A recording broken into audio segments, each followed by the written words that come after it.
Bonjour et bienvenue sur notre chaîne.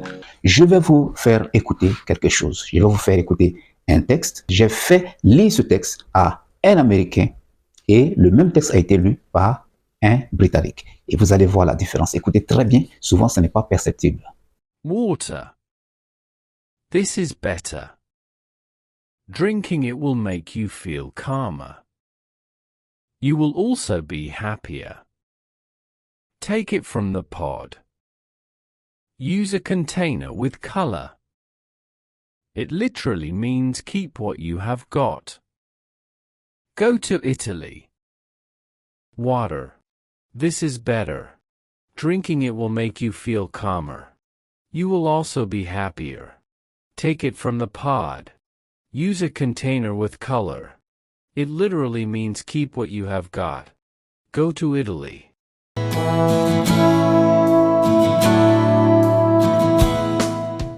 J'ai déjà parlé des différences qui existent entre l'anglais britannique et l'anglais américain. Mais aujourd'hui, je voudrais vous parler de ma préférence entre ces deux styles. Pourquoi je préfère le style britannique au style américain. Et la première raison, c'est que l'anglais britannique est plus simple. Il est plus simple parfois dans l'orthographe. Lorsque je prends par exemple ce mot, organize ou bien organization, vous voyez que c'est la même orthographe exactement que celle du français. Donc, je ne souffre pas beaucoup. J'ai pris le mot comme en français, seulement je vais apprendre à prononcer le mot en anglais. Ça rend le style plus simple. Dans l'anglais britannique, on n'a pas besoin d'avaler certaines lettres ou certains sons.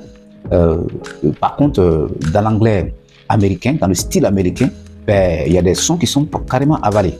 Quand je prends par exemple un mot comme better, l'américain va vous dire better. Ou bien un mot comme Italy, l'américain va vous dire Italy. Alors donc, il y a des sons qui sont avalés et ça rend le style un peu difficile pour moi. Moi, je préfère un style plus simple. Et l'anglais britannique, justement, est plus simple. La deuxième raison qui me fait préférer l'anglais britannique à l'anglais américain, c'est tout simplement que l'anglais britannique est plus proche de l'original. Pour dire que, en fait, l'anglais américain est une copie de l'anglais britannique. L'anglais américain a été calqué sur le style britannique, mais mal calqué d'ailleurs, bon, selon moi. Et je ne vais pas vous faire un cours d'histoire, mais si vous le voulez bien, je vais en parler dans une autre vidéo. Mais qui a colonisé les Américains? C'est bien les Anglais, en grande partie. Donc, c'est une langue, ils sont partis de l'Angleterre avec leur langue. Et au fil du temps, avec la distance géographique et les influences culturelles et autres, alors il y a eu donc des petites modifications, tant dans le vocabulaire, dans la prononciation, que même dans l'orthographe. Alors moi, je me dis que il faut préférer quoi dans ces deux styles? L'original ou la copie? Moi, je préfère l'original. Et quand je dis que c'est proche de l'original, je ne dis pas forcément que c'est l'original, parce que l'anglais britannique lui-même découle, il prend sa source dans une autre langue anglo-saxonne. Alors donc, moi je pense que l'anglais britannique est l'original. Et c'est pourquoi je préfère l'anglais britannique. Alors maintenant, je vais aborder la troisième et la dernière raison pour laquelle ma préférence, c'est l'anglais britannique.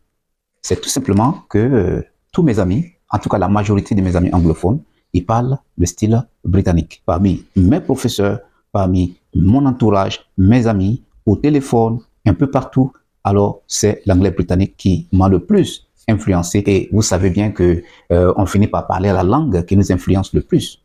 Et donc, moi, j'ai été influencé plus par des gens qui parlent l'anglais britannique.